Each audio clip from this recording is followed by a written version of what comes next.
Python array dimensions, understanding shape and size. These lines create 3D arrays. Each of these arrays is a list of lists, representing rows and columns of values.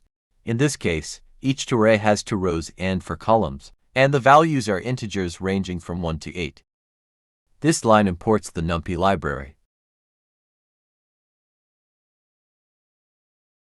This line creates a new NumPy array called arr. The array arr is a 3D array with 3 layers, each of which is a 2D array.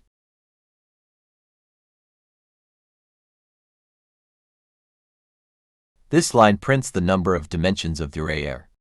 The output of this line is 3. This line prints the total number of elements. The output of this line is 24. This line prints the shape of the array arr.